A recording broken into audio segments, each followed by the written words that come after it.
My beloved son used to say I was just the nanny, just cooking, cleaning, helping with homework, picking up from school, doing laundry, nursing, feeding. 12 years, day after day. And then, during a family dinner, he laughed and added that I hadn't really contributed to the family. I didn't respond. I simply pulled out a notebook with exact dates, hours, expenses, and a price for 12 years. I wasn't asking for payment, but if I'm just the nanny, then it's time to send the bill. If this story resonated with your soul, click subscribe and let me know in the comments which city or country you're listening from. I'm truly curious to know where you're tuning in from. My name is Linda Grayson. I was 66 years old the year I moved into my son's house. I had spent most of my adult life as an elementary school teacher in Eugene, Oregon, 34 years guiding small hands to hold pencils properly, learning to read their first books, helping them tie their shoes without crying. I loved my work. I poured my patience, my energy, and my kindness into every student that passed through my classroom.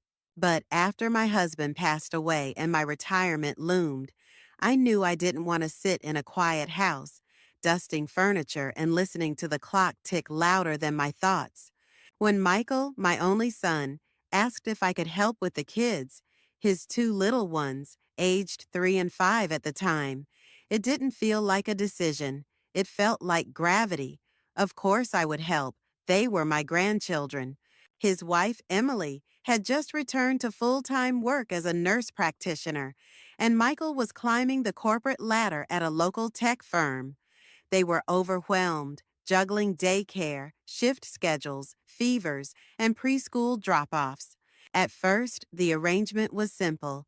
I would come by in the mornings, help with breakfast, and see the kids off.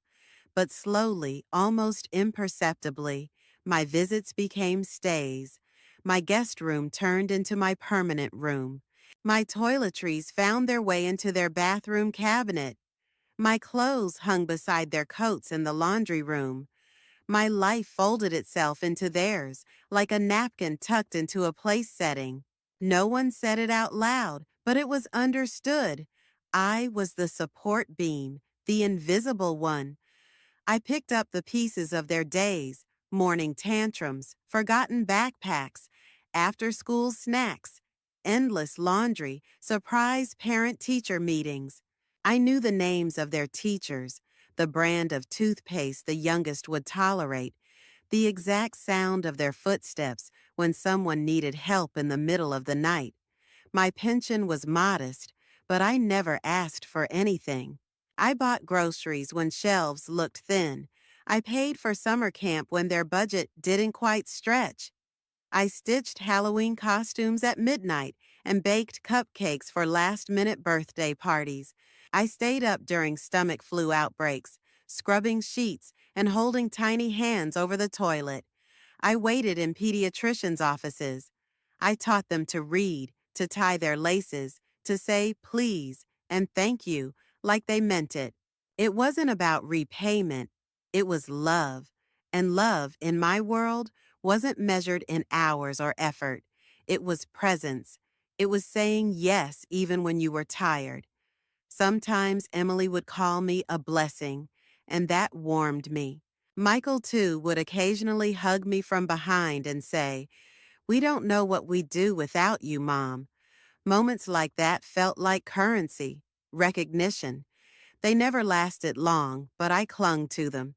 The house was modern and bright, full of clean lines and curated plants, and I found my place in its rhythm. I woke before anyone else and brewed coffee while the sky was still pink. I folded laundry while humming, filled lunchboxes with careful balance. Fruit, protein, a little treat. I never once traveled during those years. I never said I was too tired.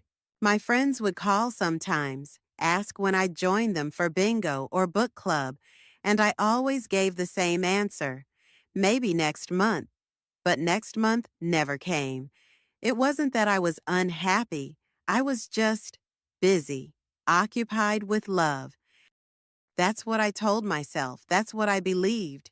And yet something started shifting, not outside, inside me. It was small at first, like a slow drip in the back of a cabinet. I would sit in the living room, watching the kids play, hearing laughter echo down the hall, and suddenly feel like a shadow, present but not really seen, necessary but not acknowledged. I brushed those thoughts away like cobwebs.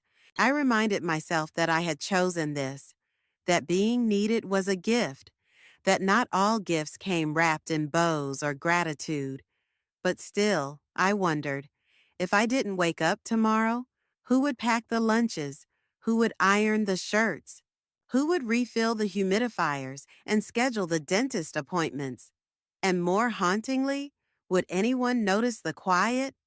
I didn't want praise. I didn't need applause. But I was beginning to realize that being essential to a family and being valued by a family were not the same thing. And in the silence of that realization, I began to feel the weight of the years I had given, not resentfully, but with a curious, aching question in my chest. Had anyone ever counted them? Not the days, the hours. Me? I had counted none. Because love, I told myself, doesn't keep score, but maybe, just maybe, it should. I never clocked in. There was no punch card, no office door to close at the end of the day. My work didn't begin at a scheduled hour, and it didn't end with a sigh of relief or a paycheck in my hand. It started with the sound of tiny feet hitting the floor and ended sometime after the dishwasher hummed and the last nightlight clicked on. Even then, I often woke to coughs, nightmares, or the gentle creak of a door when someone needed water or comfort. There was no job description, but I filled 1,000 roles: cook, cleaner, driver, tutor, nurse, mediator, organizer, emotional sponge. I held the family together in the quietest ways. I remembered appointments, stocked the pantry, filled out school forms, patched holes in jeans, rescheduled missed vaccinations. I memorized shoe sizes, medication doses, favorite snacks, and which child couldn't fall asleep without their blanket warmed in the dryer. None of it was dramatic. No one applauded when I found the missing permission slip or remembered which allergy form was due by Tuesday. There were no performance reviews, no holiday bonuses, not even a word of thanks most days. But I kept going because someone had to, because they were my family. I learned to take up less space. I sat at the far end of the dinner table and ate last.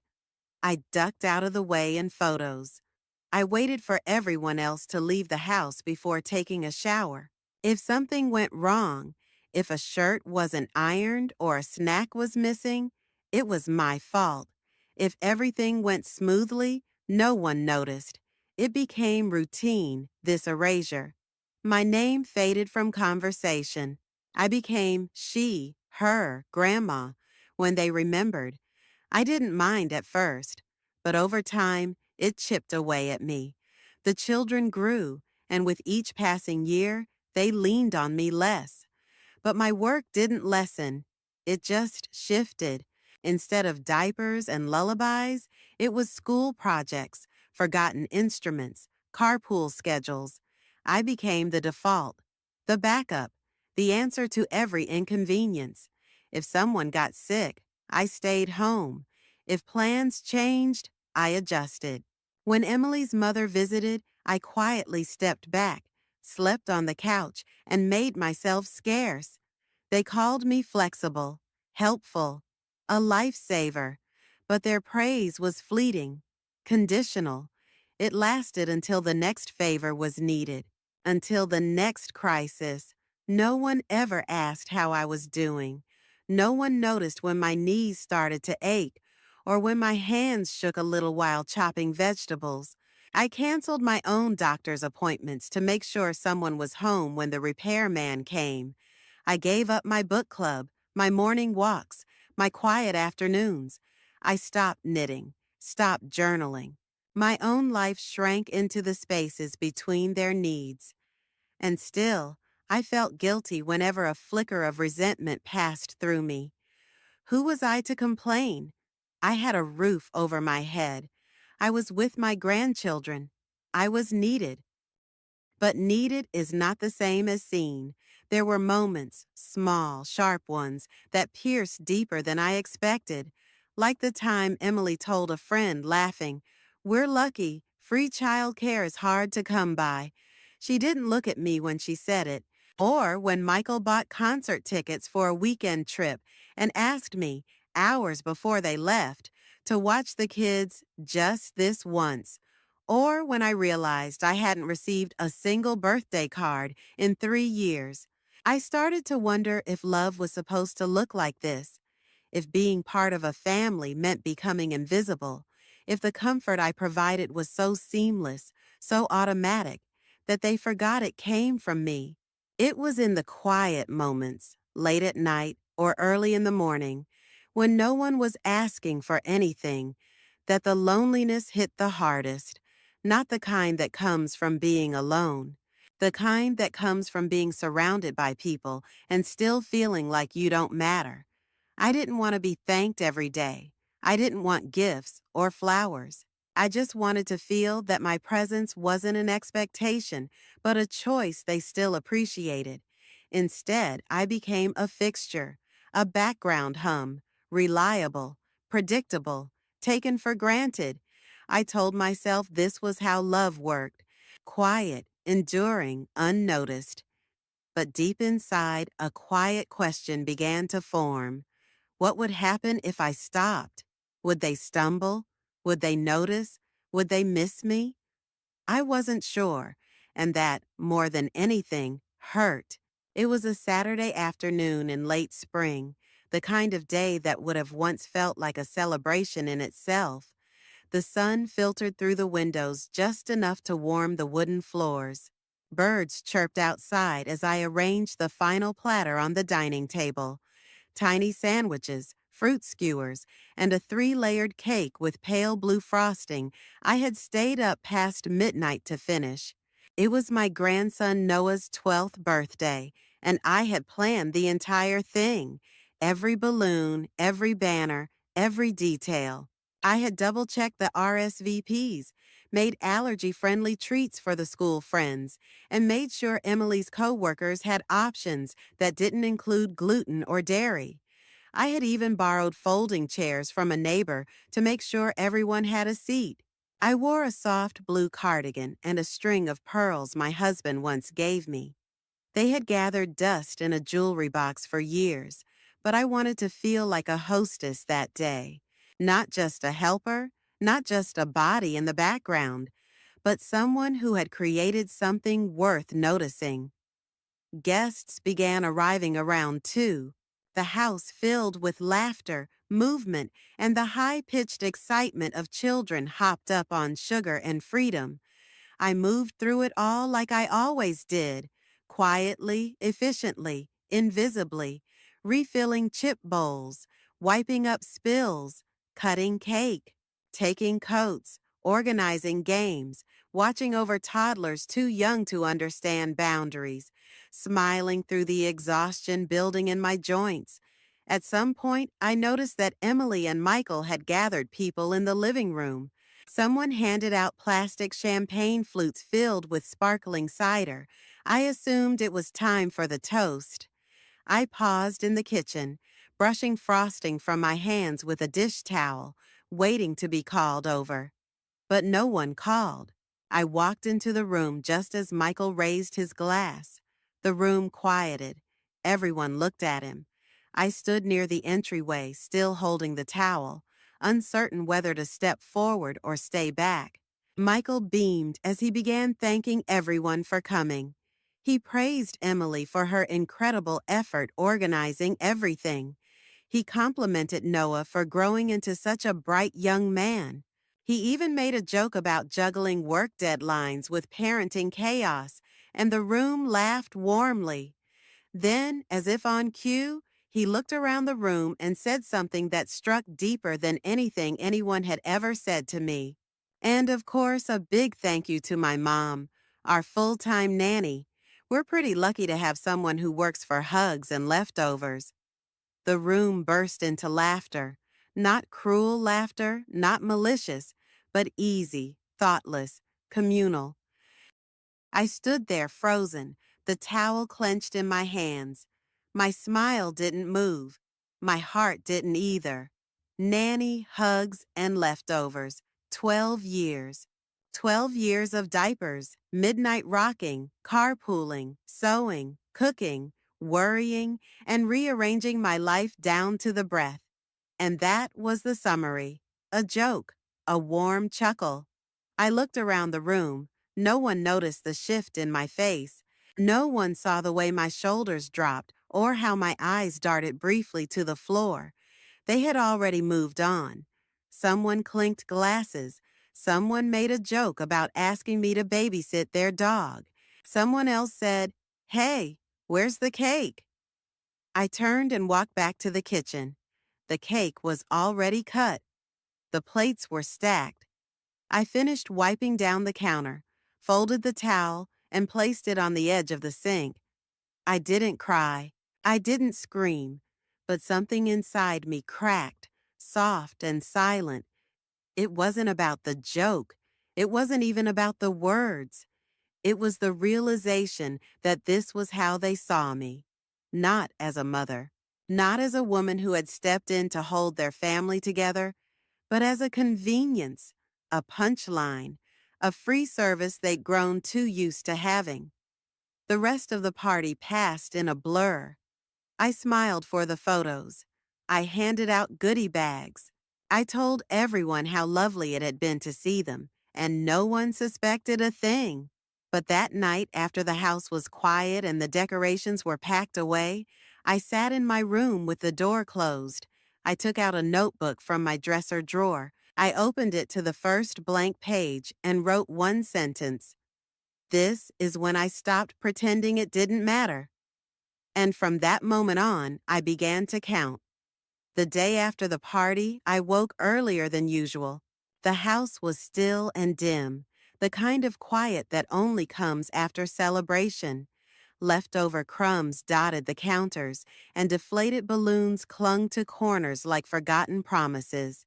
I padded into the kitchen, made my coffee in silence, and stared out the window as the sun began to rise behind the trees.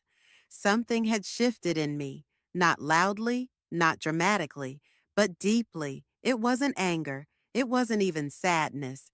It was something colder, clearer, a kind of knowing, the kind that doesn't need words or explanations. I returned to my room and opened the drawer where I kept old notebooks and stationery. Among them was a thick, spiral-bound notebook with a navy blue cover, blank, untouched. I carried it to the kitchen table and set it down like a contract. Not between me and them, between me and truth.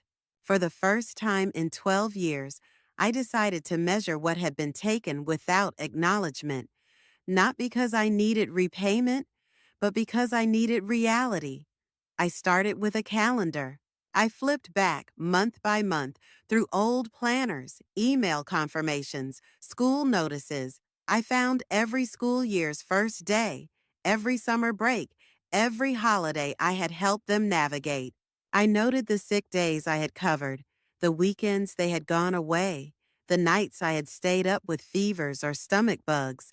I created columns, dates, hours, tasks. I became my own bookkeeper. Each line held something small that had once felt invisible. January 2012, took Emily to the ER, stayed home with both kids for 14 hours. March 2013, drove to school 26 times. July 2014, watched kids 9 full days while parents were on vacation. October 2015, hosted birthday party, baked cake, cleaned entire house before and after. It went on and on. By the end of the first day, I had filled 30 pages. My handwriting grew tighter as I tried to fit in every detail I could remember. Each entry was like pulling thread from a tangled spool, unraveling moments I had buried. I searched my old bank statements. I found receipts, doctor copays, clothing, birthday gifts, groceries. I hadn't realized how often I'd reached into my own pocket. It hadn't felt like sacrifice at the time. It had just felt like love. But now, seen in rows and numbers, it told another story. I calculated the average rate of childcare in our area, $20 an hour. I multiplied it by the hours I had worked. The total made me sit back in my chair and stare. Over 12 years, even with conservative math, the number climbed past $250,000. That didn't include groceries, gas, school supplies, or clothes. It didn't include the time I spent comforting, teaching, or being present in moments they hadn't even noticed I was there. There were no receipts for the nights I rubbed backs until they slept, for the field trips I chaperoned, for the late-night runs to the pharmacy. Still, I kept writing. The notebook became a ritual. Every morning after coffee, I'd sit for an hour and record more entries. The ink flowed steadily, like truth finally having its say. In the afternoons, I walked through the neighborhood, clearing my head, processing what I was beginning to understand. I wasn't bitter. I was awake. I had let myself disappear behind a wall of duty. I had equated silence with grace, invisibility with humility. But what I had really done was erase my own name from the story. The ledger gave me that name back. I began to notice things I hadn't before. How no one asked if I needed anything from the store. How my place at the dinner table was closest to the kitchen. How no one knocked before coming into my room. It wasn't cruelty. It was comfort. The kind that assumes someone will always be there. But I was beginning to wonder if I always should be. The notebook grew heavier by the day, not just in weight, but in meaning. It was no longer just a log. It was a mirror. And what it showed me was that I had turned love into labor and labor into silence. But now I had evidence. I had clarity. And soon I would decide what to do with it. By the time I filled the last page of the notebook, spring had turned to summer. The garden was in full bloom, and the long evenings cast golden light across the kitchen floor. I had spent weeks compiling what I had never before dared to examine. Every hour, every ride, every dollar, every sacrifice. It was no longer just a collection of numbers. It was my story. I sat at the table with a quiet sense of finality and opened my laptop. I created a spreadsheet, columns for dates, hours worked, services provided. I added rates, subtotals, receipts. It was methodical, almost impersonal, the way a lawyer might build a case or an accountant might prepare taxes. But I knew exactly what it meant. This wasn't about revenge. It wasn't even about money. It was about recognition. For 12 years, I had performed unpaid labor under the assumption that love meant never asking for anything in return. But the truth was, while I had given them everything, they had stopped seeing me as someone with needs, limits, or worth beyond what I did for them. The spreadsheet grew long. By the end, the total exceeded $290,000. That was the number, conservative, fair, calculated at the local market rate for childcare and household assistance. I paused when I typed it in, not because I thought it was too much, but because it was the first time I allowed myself to believe that what I had done had value. I formatted it like an invoice. Clear, professional, emotionless. It didn't accuse. It simply stated the facts. At the top, I wrote, Invoice for services rendered name, Linda Grayson. Period, April 2011, May 2023. I added a short note at the end. This is the value of the care, labor, and presence I provided over the last 12 years. I was never paid, never asked to be, but I was never acknowledged either. This is not a demand. It is a mirror. I printed 3 copies, one for myself, one for Michael, one for Emily. I placed them neatly in a manila folder and left it on the kitchen counter. I didn't hide it, but I didn't announce it either. That evening, they came home like always, rushed, distracted, carrying bags and small complaints about traffic and meetings. I was making dinner, something simple. I said nothing. At some point, Michael picked up the folder and opened it. I heard the pages rustling. A silence fell behind me. He didn't say a word. Neither did Emily. They stood there, flipping through line after line, their eyes darting, their mouths slightly parted. I continued stirring the pot on the stove, the steady motion grounding me. I didn't need them to read every entry. I just needed them to feel the weight of what they had ignored.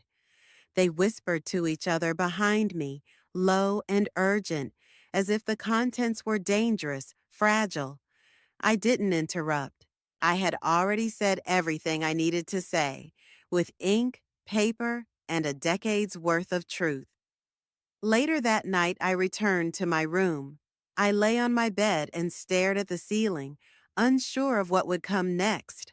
There were no fireworks, no confrontation, no apologies, just the knowledge that the truth had been placed in front of them, and now it was theirs to carry too. For so long I had believed that my silence was noble, that asking for nothing made me generous. But all it did was make it easier for them to forget that I was a person, not a service. Writing the invoice wasn't a betrayal of love. It was the only way to protect it. Because real love doesn't erase. Real love remembers. The morning after I left the folder on the kitchen counter, the house felt strange in a way that had nothing to do with clutter or mess. It was the quiet that unsettled me. A stretched, suspended quiet, like the moment after a question that no one wants to answer. The walls seemed closer somehow, the air denser. The usual morning hum of movement was replaced by an uneasy stillness that made the refrigerator's low buzz sound almost intrusive. I followed my routine anyway. I brewed the coffee as I always did, measuring the grounds with practiced familiarity. The aroma filled the kitchen, familiar and warm, but it didn't bring the same comfort it used to. I toasted the bread, fed the cat, watered the ficus near the window. Everything was in place, except the atmosphere. That had shifted, imperceptibly, but unmistakably. The folder was still on the counter. They hadn't moved it far, but I noticed its placement was slightly different. The edges were no longer perfectly aligned, the papers inside not quite stacked the way I had left them. It had been opened, read. The silence was no longer innocent. Michael entered the kitchen first. He didn't meet my eyes. He opened the fridge, poured himself a glass of orange juice, and downed it without a word. His movements were mechanical. I could feel the weight of what he wasn't saying in the way his hand gripped the glass, the way he closed the fridge door just a little too carefully. Emily appeared a few minutes later, phone in hand, her hair in a half-done bun. She muttered something about a morning meeting, her eyes glued to her screen. She didn't pause, didn't sit, didn't look up, just walked past me and left a trail of her perfume in the air like a ghost.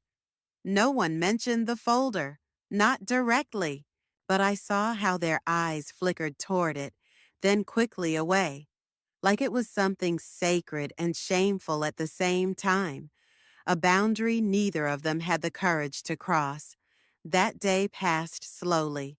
I cleaned the counters twice, organized the pantry, refolded the towels in the hallway closet, not because they needed it, but because I needed something to do with my hands. My mind was already unraveling everything else. That night, as I lay in bed, I heard them talking. The walls in this house were thin, and I had never been a deep sleeper.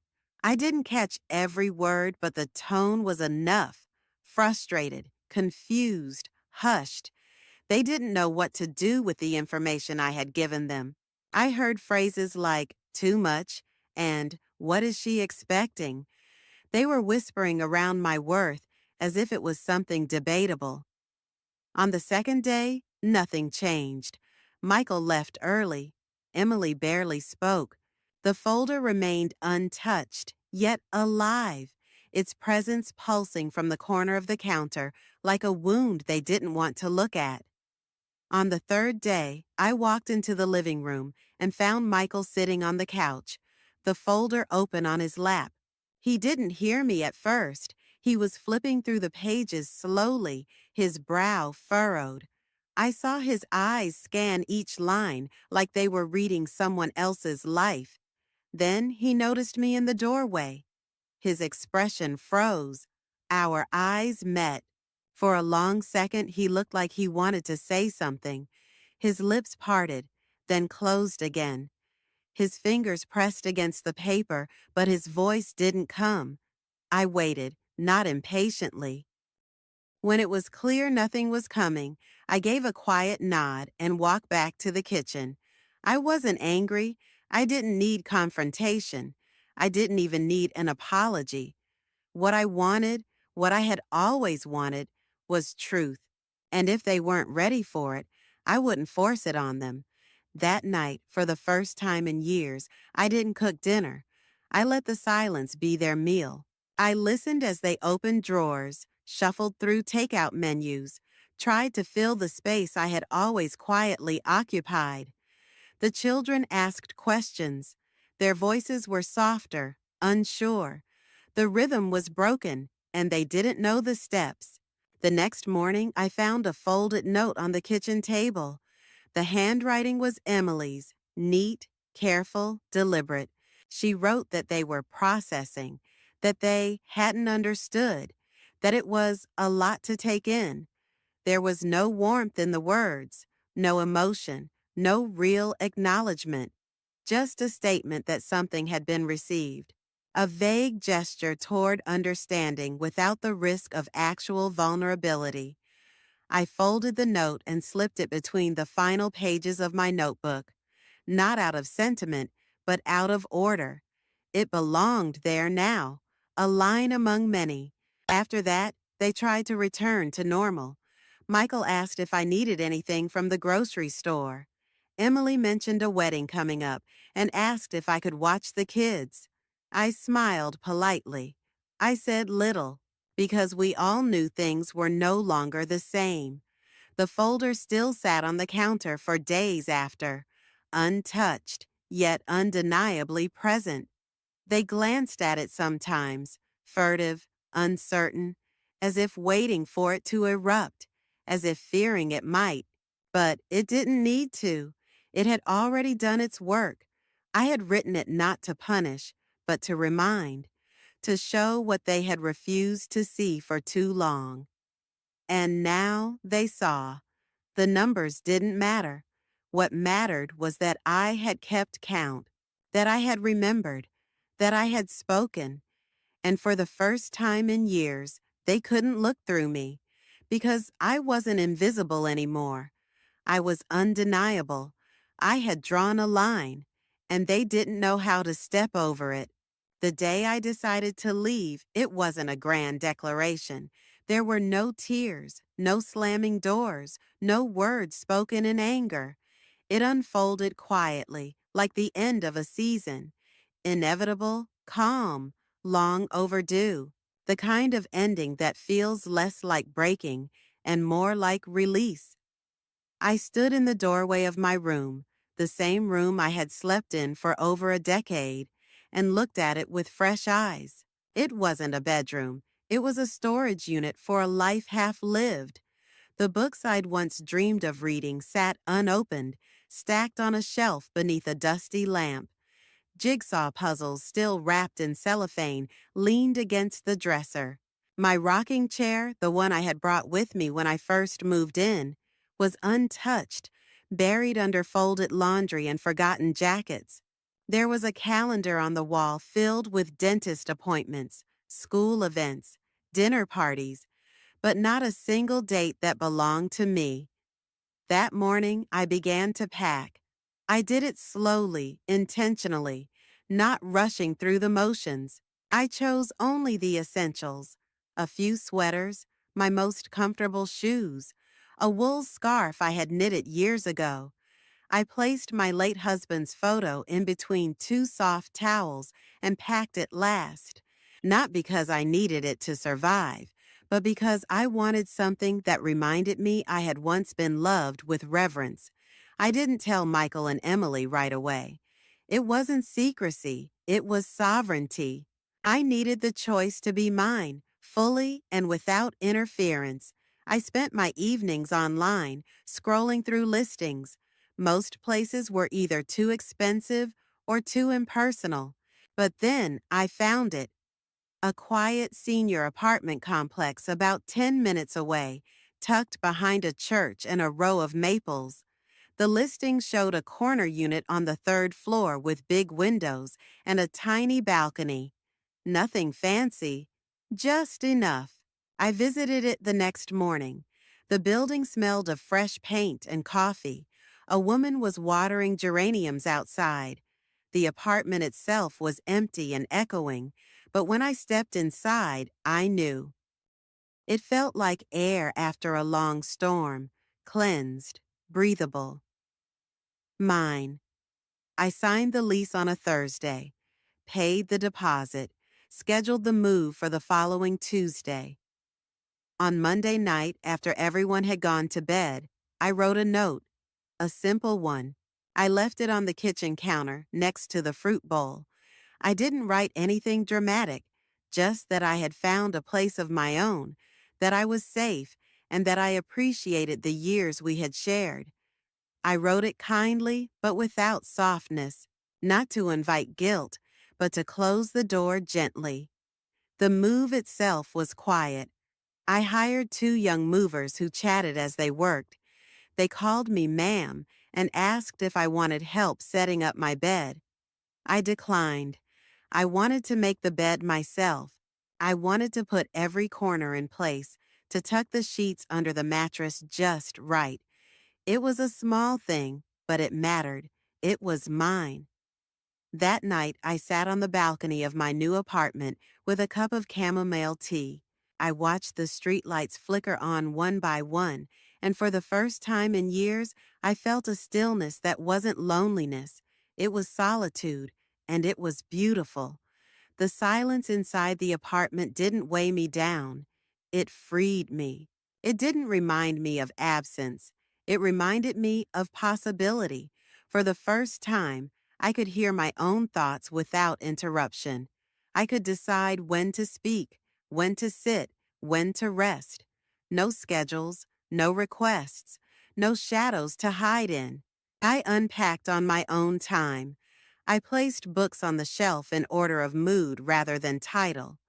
I bought a comforter with bold flowers on it, too loud for Emily's taste, but perfect for mine. I planted basil and lavender in small pots on the balcony. I put the rocking chair by the window, and in the evenings, I actually sat in it. I joined a knitting group at the community center down the road. The women there were vibrant, sharp-witted, generous. We laughed over dropped stitches and shared stories over lukewarm coffee. I walked to the library and applied for a new card in my name. I checked out a mystery novel, returned it the next week, and checked out two more. I started journaling again. Nothing profound, just the kind of entries that come when the world finally stops asking things of you. My days stretched wide, like fields after harvest. At first, I felt unsure, like I had forgotten how to move without marching to someone else's drum. I would wake before dawn, still half listening for small footsteps, still anticipating the call of my name. But there was no call. And slowly, my body began to rest. My hands unclenched. My breath deepened. Sometimes I thought of the house, of the children. I wondered if they noticed I wasn't there, if the pantry ran out of snacks more often, if their mornings took longer. But those thoughts passed because I had done my part, more than my part. They didn't visit. They sent a message once, maybe twice, quick, polite updates. I replied, brief but kind. I didn't hold resentment, but I also didn't chase reconciliation. I had learned something in the leaving. Peace is not given, it is claimed, and I had claimed mine. In that quiet, in that corner of the world I now called my own, I rediscovered the simplest truth. I was not made to disappear in service to others. I was meant to be whole, and I would not give that up. Not again. It happened on a Tuesday morning, a few months after I'd moved into my new apartment. The air was still crisp from the night, and I had just returned from my walk to the local bakery. I set the brown paper bag with the warm cinnamon bun on the kitchen table, poured myself a cup of coffee, and sat by the window. The light came in softly through the sheer curtains, brushing against the floor like a quiet guest. There was a letter in the mailbox that day, a plain white envelope with my name printed on the front in Michael's handwriting. I recognized it immediately. The neat, slightly slanted letters, always too careful, as if afraid of making a mistake. I held it for a moment before opening it, letting the weight of it settle in my hands. Inside was a short note and a folded check. The note was not emotional, not apologetic. It simply said that they had read every line of the invoice, had taken time to reflect, and while they couldn't undo the past, they wanted to acknowledge the truth of it. The check was for $36,000, a fraction of the total, a symbolic offering, a line drawn in ink, not to erase what had been, but to underline it. I stared at the check for a long time. My fingers didn't tremble. My breath didn't hitch. But there was a quiet stirring inside me, a sense of being witnessed, not fully, but finally. I placed the check on the table beside my coffee and watched the steam rise from the cup. I didn't feel victorious. I didn't feel paid. What I felt was something harder to name, perhaps a quiet validation, the kind that doesn't need to shout to be heard. I walked over to the bookshelf and pulled out the navy blue notebook. The pages were still packed with entries, each one a little ghost of the woman I had been in that house. I slipped the check into the back cover, pressed the book closed, and placed it back on the shelf. That money wouldn't change my life. I had everything I needed already: peace, time, and my own space. I wasn't going to spend it on a vacation or a car. I used a portion of it to buy new bookshelves and a better chair for my back. I donated some to the local library. The rest I left untouched, because that check wasn't about the number. It was about the message. They had seen the ledger. They had acknowledged the ledger. And now they had no choice but to carry their own copy of it in their minds. In the weeks that followed, the messages became more frequent. Michael started texting small updates about the kids, the house, even the garden. Emily sent photos of the children's artwork. There were no requests, no expectations, just small, tentative gestures. I responded kindly, gently. I didn't shut them out, but I didn't rush back in either, because I had learned something precious. Love that costs everything and asks for nothing becomes invisible. Love that is seen, named, and respected becomes sacred. I had spent years giving all of myself, thinking that doing so was noble. But now I knew the truth. Sacrifice without recognition is not virtue. It is self-erasure. And I had stopped erasing myself. One evening, I stood out on my balcony and watch the sunset drape the world in shades of gold and lavender. Wind chimes whispered behind me, and the scent of basil from my small potted plant lingered in the air. I realized I wasn't angry anymore, not hurt, not bitter, just free. And I finally understood that freedom has a price too. But unlike everything else I had given, this one I had paid for myself, and it was worth every moment. Now, with silence as my companion and choice as my compass, I began to imagine a different kind of future. Not a second act of service, not a return to obligation, but a chapter that belonged entirely to me. I didn't want to just exist quietly. I wanted to live deliberately. I bought a new notebook, not for invoices, but for dreams. I wrote down things I had buried under duty: visit the Grand Canyon, learn Italian, take a watercolor class, try ballroom dancing, buy a red dress, go on a date, possibly fall in love again. The idea of love surprised me. I hadn't said it aloud to anyone, but in the soft spaces of my mind, I started to see it as a possibility, not the romantic fantasy of youth, but something tender and grounded: companionship, laughter at the end of the day, a warm hand reaching across the table, someone who would see me not for what I did, but for who I was. I updated an old profile on a senior dating website. I chose a photo of me smiling, not a posed one, but one a neighbor had taken during a community potluck when I was mid-laugh. I described myself honestly: a woman who had spent years building a home for others, now learning to build one for herself. I didn't expect much, but it felt good just to say, I'm here, I'm still alive, I still want. Freedom, I had learned, is not just about closing the door behind you. It's about opening the next one, even if it creaks, even if you're scared. And as I stood on my balcony that night, the sky turning from lavender to deep indigo, I whispered something I hadn't dared say for years.